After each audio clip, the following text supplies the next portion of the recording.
We've been a leader in banking for more than 100 years. You'll find us here, at home, on your phone, and everywhere you go. Renaissance Bank. Understanding you. Member FDIC. Equal housing lender.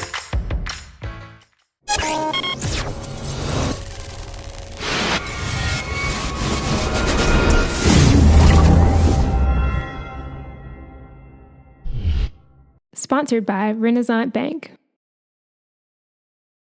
Good morning and welcome to Newsbreak for Monday, December 11th. I'm Derek Russell. First on today's show, we'll take a look at the Weather Underground forecast. Today calls for sunny skies with a high of 61 and a low of 36. Your 3-day outlook: Tuesday, partly cloudy, high of 47 with a low of 27. Wednesday, sunny, high of 52 and a low of 35. And Thursday, sunny, high of 56 and a low of 28 with a 10% chance of rain. For more weather, visit djournal.com/weather. Our top stories for today as Mississippi celebrates its 200th birthday. Local leaders reflected on Tupelo's history. The city's unique blend of community cooperation has been summed up as the Tupelo Way, the Tupelo Spirit, and the Tupelo Story. It's also a special Mississippi story. Former University of Mississippi sociology professor Vaughn Grisham focused on his research to Tupelo. He often proclaimed the city's history nationwide as a model of community development, as he noted that the city began with a competitive disadvantage due to its landlocked geography and a lack of natural resources. Instead, local leaders came together with an awareness of what was best for the community as a whole.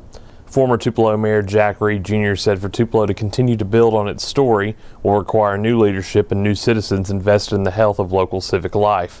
Reed said it's a story people will want to become a part of once they understand it.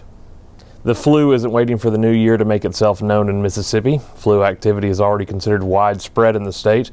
That's based on reports from the Centers for Disease Control for the week ending December 2nd. Mississippi is one of 6 states reporting the highest level of flu activity. Louisiana and Arkansas also are reporting widespread activity. The State Department of Health said reports of flu-like illness through Thanksgiving were approaching the peak of last winter's season, which came in February. The levels are still well below the levels set during the more severe season of 2014 and 2015. There is still time to get a flu vaccine, but it takes 2 to 3 weeks to give the full benefit. Doctors also recommend thorough hand washing, good cough etiquette, and staying home when people get sick.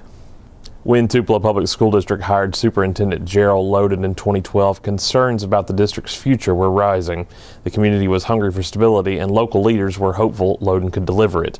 6 years later, those leaders maintained Loden was the right man for the job at that particular moment in Tupelo history. Loden announced last Tuesday he plans to retire at the end of the current school year. The TPSD school board has already begun the search for the district's next leader. Former Mayor Jack Reed Jr. said he believes Loden's hiring was a turning point. He said Loden gave everyone a sense of calm and that his personality was a good match for the times. Reed also noted the growth of Tupelo High School's graduation rate, which rose above 86% in 2016. Former school board member Doyce Dees said she feels Loden delivered on the promises he made when he came to Tupelo. She said she has been thrilled to see some of the academic successes that have taken place. School board president Eddie Prather said the solid foundation Loden has built will position the district to attract a large number of highly qualified applicants. And in sports, Will Lowry has an ambitious plan to help athletes in need during the season of giving. The Tupelo Christian Prep baseball coach is organizing an equipment drive. He's collecting baseball bats, football gear, soccer balls, and whatever else people are willing to donate. And he's spreading the word to solicit as much help as possible. Individuals, teams, or schools wanting to donate must register at biggerthanball.com by Friday. Lowry will then drive a cargo trailer to pick up the items. Lowry hopes to get several area high schools involved. Some community colleges have already pledged donations, including Northeast Mississippi. Donations will be sent to wherever a need is found. Lowry sees a big need for equipment among those who play travel baseball, and he wants to help high school programs that don't have enough equipment. He also has contact with Steve Tiber of 8 Days of Hope to help those devastated by natural disasters.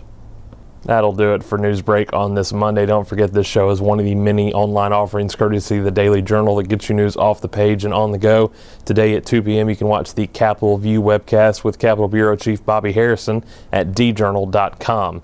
Each story discussed today can be found in your Daily Journal or also online at djournal.com, where you can find a new episode of Newsbreak each weekday at 7 a.m. Thanks for joining us. I'm Derek Russell.